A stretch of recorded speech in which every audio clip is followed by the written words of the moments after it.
Hello students, welcome to my YouTube channel Vidhi Education. आज के इस वीडियो में हम लर्निंग आउटकम्स आधारित लर्निंग एप सामग्री के अंतर्गत ब्रिज कोर्स कक्षा 8वीं विषय विज्ञान के लिए यह वीडियो देखेंगे, जिसमें हम ब्रिज कोर्स के अंतर्गत विषय विज्ञान का अध्याय 17 वन हमारी जीवन रेखा चैप्टर को रीड करेंगे, साथ ही समझेंगे और इस चैप्टर के दिए हुए अभ्यास वर्कशीट के प्रश्नों को हल करेंगे। तो चलिए बच्चों, वीडियो को स्टार्ट करते हैं। फर्स्ट ऑफ ऑल हम क्या करेंगे, सबसे पहले चैप्टर को समझेंगे, रीड करेंगे, साथ ही समझेंगे, क्योंकि जो अभ्यास वर्कशीट में जो क्वेश्चंस दिए गए हैं उनके आंसर हमें यहीं से ढूंढना है, इसलिए पहले चैप्टर को अच्छे से ध्यानपूर्वक पढ़ लेते हैं हम।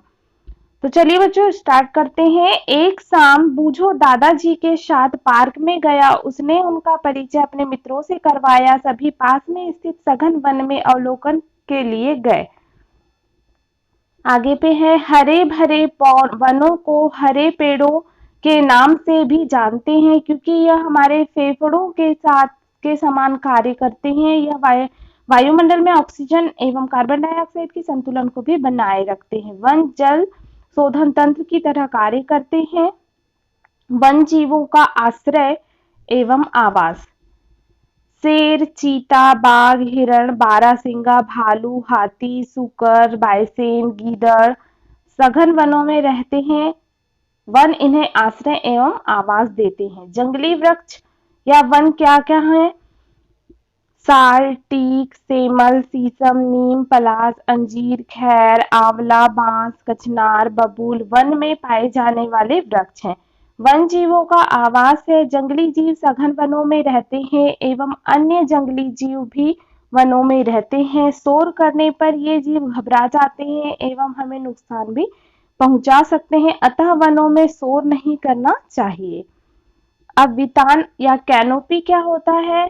ऊंचे वृक्षों की शाखाएं कम ऊंचे वृक्षों के ऊपर छत की तरह दिखाई देती हैं, जिन्हें वितान या कैनोपी कहते हैं। वृक्षों के आकार के आधार पर भेद क्या क्या हो गए? पहला भेद है वृक्ष। तो वृक्ष किसे कहेंगे? जिनका तना मोटा, भारी, ऊंचाई अधिक एवं जड़ तना शाखाओं में विभेदन होता है, जैसे बड़, पीपल, नीम, बबूल आदि। फिर दूसरा है झाड़ी। झाड़ी किसे कहेंगे? जिसका तना हरा, ऊंचाई वृक्षों से कम एवं कमजोर तना होता है, जैसे गुलाब, कपास, मेहंदी, नींबू, सीताफल। थर्ड है साग। साग क्या होते हैं स्टूडेंट्स? तना हरा, कमजोर, जड़ तना एवं पत्ती में विभाजन नहीं होते हैं, लंबाई बहुत कम होती है, जैसे पालक, मेथी, धनिया, घास इत्यादि साग कहलाते हैं। फिर है अधोतल। अधोतल किसे कहेंगे? वृक्षों के शिखर की आकृति और आमाप अलग अलग होती है, इस कारण किसी वन में विभिन्न ऊंचाइयों पर क्षैतिज परतें बनी होती हैं, इन्हें अधोतल कहते हैं। फिर आगे पे है पोषण के आधार पर जीवों का वर्गीकरण देखेंगे। पहला है स्वपोषी जीव। क्या होते हैं?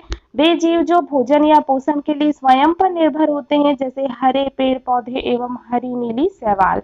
दूसरा परपोषी। वे जीव जो पोषण के लिए पेड़ पौधे या अन्य जीवों पर निर्भर होते हैं, उन्हें परपोषी कहते हैं, जैसे मनुष्य, कुत्ता, बिल्ली, हिरण आदि।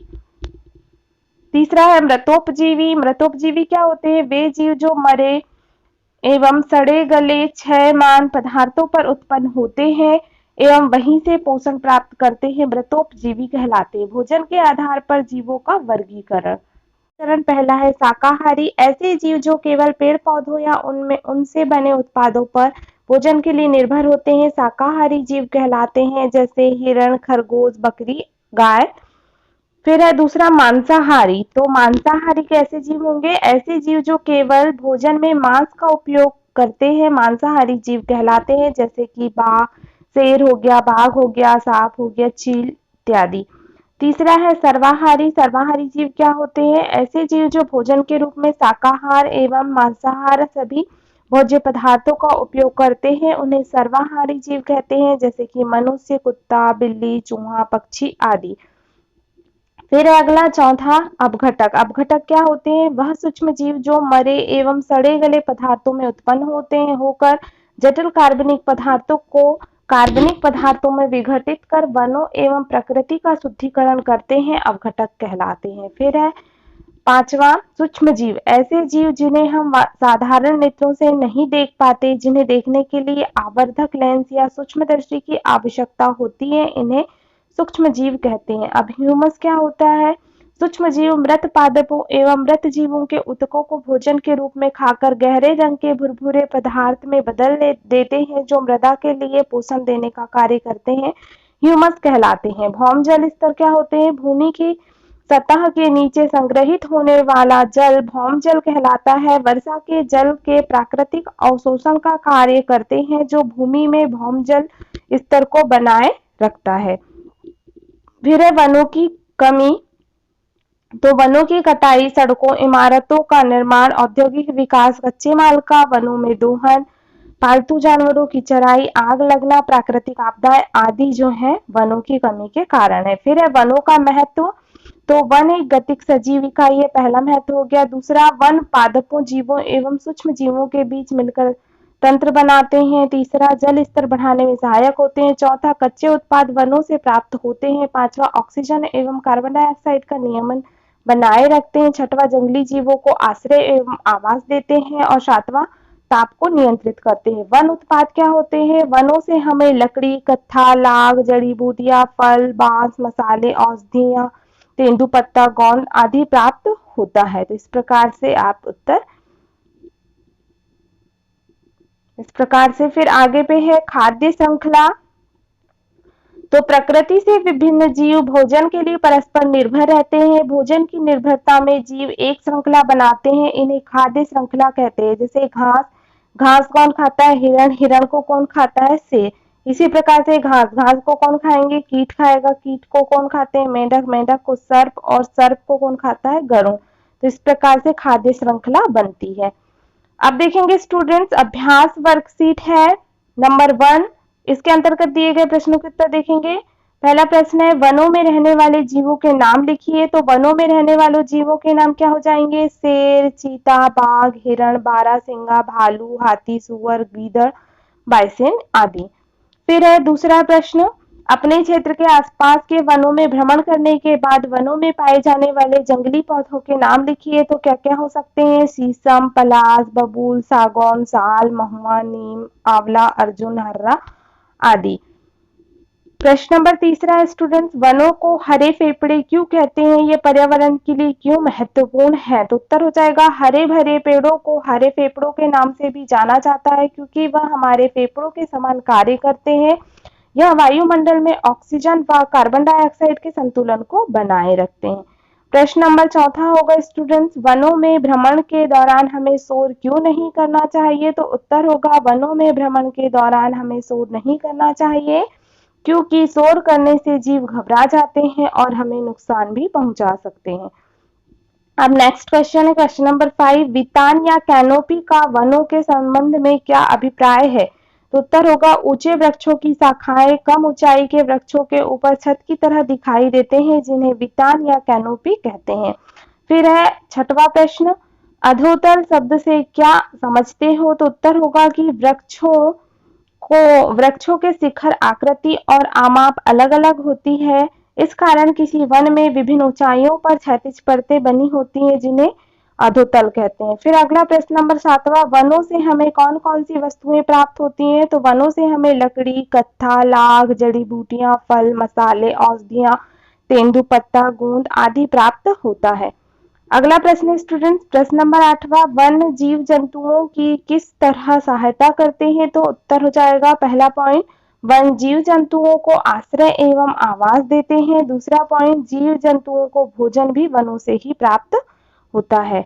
अब अगला है अभ्यास वर्कशीट नंबर 2, इसके अंतर्गत दिए गए प्रश्नों को देखेंगे। प्रश्न नंबर पहला है, जिसका तना मोटा एवं कठोर होता है उन्हें किस नाम से जानते हैं? 2 उदाहरण देकर स्पष्ट कीजिए। तो उत्तर हो जाएगा, जिनका तना मोटा एवं कठोर होता है उन्हें वृक्ष के नाम से जाना जाता है। उदाहरण के लिए पीपल, नीम, बबूल हो जाएंगे। प्रश्न नंबर दूसरा है, हरे पेड़ पौधे स्वपोषी क्यों कहलाते हैं? कारण बताइए।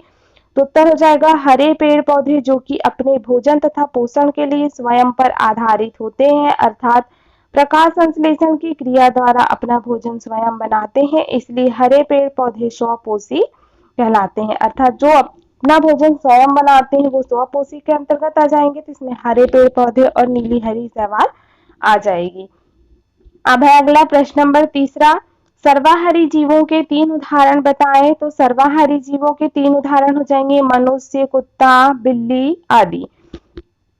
तो मनुष्य क्या है? एक सर्वाहारी जीव है। फिर स्टूडेंट्स अगला प्रश्न, प्रश्न नंबर चौथा, सूक्ष्म जीवों को परिभाषित कीजिए। तो उत्तर हो जाएगा ऐसे जीव जिन्हें हम साधारण नेत्रों से नहीं देख पाते हैं, जिन्हें देखने के लिए आवर्धक लेंस या सूक्ष्मदर्शी की आवश्यकता होती है, उन्हें सूक्ष्म जीव कहते हैं। फिर है प्रश्न नंबर 5वां, अपघटक पर्यावरण के लिए लाभकारी क्यों माने जाते हैं? तो उत्तर हो जाएगा अपघटक वह सूक्ष्म जीव होते हैं जो सड़े गले या मरे पदार्थों में उत्पन्न होकर जटिल कार्बनिक पदार्थों को सरल कार्बनिक पदार्थों में विघटित कर वनों एवं प्रकृति का शुद्धिकरण करते हैं, अपघटक कहलाते हैं। तो इस प्रकार से अपघटक का कार्य होता है। फिर अगला है प्रश्न नंबर 6वां, सूक्ष्म जीवों से ह्यूमस कैसे बनता है? तो सूक्ष्म जीव मृत पादपों एवं मृत जीवों के ऊतकों को भोजन के रूप में खाकर गहरे रंग के भुरभुरे पदार्थ में बदल देते हैं, जो मृदा के लिए पोषण देने का कार्य करते हैं। इस प्रकार से ह्यूमस बनता है। फिर है अगला प्रश्न नंबर 7वां, खाद्य श्रृंखला को उदाहरण सहित समझाइए। तो उत्तर हो जाएगा प्रकृति से विभिन्न जीव भोजन के लिए परस्पर निर्भर रहते हैं। भोजन की निर्भरता में जीव एक श्रृंखला बनाते हैं जिसे खाद्य श्रृंखला कहते हैं। जैसे कि यहाँ पर घास को कौन खाता है? हिरण को शेर खाता है। तो इस प्रकार से खाद्य श्रृंखला चलती जाती है। फिर है बच्चों अगला प्रश्न है प्रश्न नंबर 8वां, हमारे आसपास वन कम क्यों होते जा रहे हैं? कोई 5 कारण स्पष्ट कीजिए। तो पहला कारण हो जाएगा वनों की कटाई, दूसरा कारण सड़कों व इमारतों का निर्माण, तीसरा पॉइंट औद्योगिक विकास, चौथा पॉइंट कच्चे माल का वनों से दोहन और 5वां पालतू जानवरों की चराई। तो इस प्रकार से 5 कारण हो जाएंगे। अब अगला है प्रश्न नंबर 9वां, वनों का हमारे जीवन में क्या महत्व है? अपने भाई बहनों से विचार विमर्श कर उत्तर लिखें। तो देखिए स्टूडेंट्स पहला महत्व हमने राइट किया है, वन एक गतिज सजीव इकाई है। दूसरा, वन पादपों जीवों एवं सूक्ष्म जीवों के बीच मिलकर तंत्र बनाते हैं। तीसरा पॉइंट हो जाएगा जल स्तर बढ़ाने में सहायक होते हैं। चौथा पॉइंट कच्चे उत्पाद वनों से प्राप्त होते हैं। 5वां पॉइंट ऑक्सीजन एवं कार्बन डाइऑक्साइड का नियमन बनाए रखते हैं। 6वां पॉइंट जंगली जीवों को आश्रय एवं आवास देते हैं। 7वां पॉइंट ताप को नियंत्रित रखते हैं। तो इस प्रकार से उत्तर हो जाएगा। फिर अगला प्रश्न नंबर 10वां, भूजल स्तर या भौम जल स्तर को बढ़ाने में वन किस प्रकार सहायक है? तो उत्तर होगा भूमि की सतह के नीचे संग्रहित होने वाला जल भौम जल कहलाता है। वर्षा के जल के प्राकृतिक अवशोषण का कार्य करते हैं, जो कि भूमि में भौम जल स्तर को बनाए रखता है। तो इस प्रकार से उत्तर होगा स्टूडेंट्स। अब प्रोजेक्ट कार्य दिए गए हैं। पहला प्रोजेक्ट कार्य, अपने आसपास पाए जाने वाले पेड़ पौधों की पत्तियां एकत्र कर चिपकाएं एवं हार्वेनियम रियम बनाए एवं पौधों के नाम जानकर लिखे। तो आप यहाँ पर पत्तियां चिपका सकते हैं। इस प्रकार से पत्ती जो है अलग अलग पत्तियों को चिपका सकते हैं यहाँ पर। अब देखेंगे स्टूडेंट्स, वनों में पाए जाने वाले विभिन्न जीव जंतुओं के चित्र काटकर अपनी कॉपी में चिपकाए। तो यहाँ पर आप वनों में क्या क्या पाए जाते हैं? शेर का चित्र चिपकाएंगे आप। यहाँ पर और क्या वनों में पाया जाता है? हिरण। और क्या पाया जाता है स्टूडेंट्स? हाथी। तो इस प्रकार से आप इनके चित्र यहाँ पर चिपका देंगे। फिर है तीसरा प्रश्न, वनों से प्राप्त 5 वन उत्पादों के नाम लिखें। वे किस वृक्ष से प्राप्त होते हैं एवं उनका उपयोग कहाँ कहाँ किया जाता है? तो देखिए स्टूडेंट्स, हमने तालिका भरी है। यहाँ पर वन उत्पाद के नाम है, फिर यहाँ पर वृक्ष का नाम है और वन उत्पादों के उपयोग है। तो पहला है गोंद। गोंद किस वृक्ष से प्राप्त होता है? अकेसिया या बबूल से भी प्राप्त होता है। इसका उपयोग व्यापार हेतु तथा दवाई हेतु किया जाता है। फिर दूसरा है बिरोजा। बिरोजा चिड़ के वृक्ष से प्राप्त होता है। इसमें तेल के रूप में इसका उपयोग किया जाता है। तीसरा है प्लाईवुड। ये शीशम, सागौन या आदि पेड़ों से वृक्षों से जो है प्राप्त होती है प्लाईवुड। और इसका उपयोग फर्नीचर बनाने में किया जाता है। चौथा, तेल। तेल किस किस से प्राप्त होता है, कौन कौन से वृक्ष से? चिड़ से और नीलगिरी से। तो तारपीन का तेल चिड़ से प्राप्त होता है और नीलगिरी से नीलगिरी का तेल प्राप्त होता है। फिर है मसाले। मसाले वृक्ष का नाम दालचीनी, बड़ी इलायची है, इलायची और मसालों में और बहुत सारी चीजें आ जाती हैं और इसका उपयोग हम खाना बनाने में किया करते हैं, स्वादिष्ट खाना बनाने में। फिर है छठवा, कत्था। कत्था का जो है खैर से प्राप्त होती है और इसका उपयोग जो है पान के साथ खाने में क्या करते हैं? चूना, पान में चूने और कत्था का उपयोग कर इसे खाने में यूज करते हैं। फिर है सातवां पॉइंट, औषधियां। तो वृक्ष का नाम हो जाएगा आंवला, नीम, बबूल और बहुत सारे पेड़ वृक्ष हैं जिनका उपयोग औषधि के रूप में करते हैं और इनका उपयोग दवाई बनाने में करते हैं। फिर आठवां है ईंधन की लकड़ी। तो ईंधन की लकड़ी में भी महुआ, पलास, बहुत सारी लकड़ियां हो सकती हैं, जलाने के काम में उपयोग किया जाता है इसका। फिर है चौथा प्रश्न, यदि वन ना हो तो पर्यावरण पर क्या प्रभाव पड़ेगा, स्पष्ट कीजिए। तो उत्तर हो जाएगा, यदि वन ना हो तो वृक्षों की अनुपस्थिति में पर्यावरण में असंतुलन आ जाएगा, कार्बन डाइऑक्साइड की अधिकता और ऑक्सीजन की कमी हो जाएगी, साथ में प्रदूषण का स्तर इतना बढ़ जाएगा कि पृथ्वी पर जीवन की संभावना ना के बराबर हो जाएगी। ऐसी स्थिति में पृथ्वी में उपस्थित सभी प्राणी विलुप्त हो जाएंगे। तो इस प्रकार से उत्तर हो जाएगा स्टूडेंट्स। फिर है अगला प्रश्न नंबर 5वां, वनों का महत्व पर अपने विचार लिखिए। तो उत्तर हो जाएगा, पेड़ ही हमारे वातावरण को साफ और प्रदूषण मुक्त रखते हैं। यही पर्यावरण के सच्चे योद्धा है जो इसे स्वच्छ और सुंदर बनाए रखते हैं। पेड़ ही हमारे जीवन के सच्चे साथी हैं और इससे हमें जीवन मिलता है। पेड़ हमें फल फूल तो देते ही हैं, इसके साथ हमें दवाई के रूप में वो औषधियां भी देते हैं जो हमें जीने के लिए आवश्यक है। फिर स्व आकलन हेतु प्रश्न है। पहला प्रश्न है, रिक्त स्थानों की पूर्ति करो। पहला प्रश्न, वनों को खालिस्तान फेफड़े भी कहा जाता है, तो हरे फेफड़े भी कहा जाता है। दूसरा, वनों में ऊंचे वृक्षों की शाखाएं कम ऊंचाई के वृक्षों के ऊपर छत की तरह दिखाई देती हैं, जिन्हें वितान या कैनोपी कहते हैं। तीसरा है, परपोषी भोजन के लिए पेड़ पौधे एवं खालिस्तान पर निर्भर रहते हैं, तो अन्य जीवों पर निर्भर रहते हैं। फिर चौथा प्रश्न है, शाकाहारी जीव भोजन के लिए पेड़ पौधे पर निर्भर रहते हैं। पांचवा, शाक वन में निम्न परत बनाते हैं।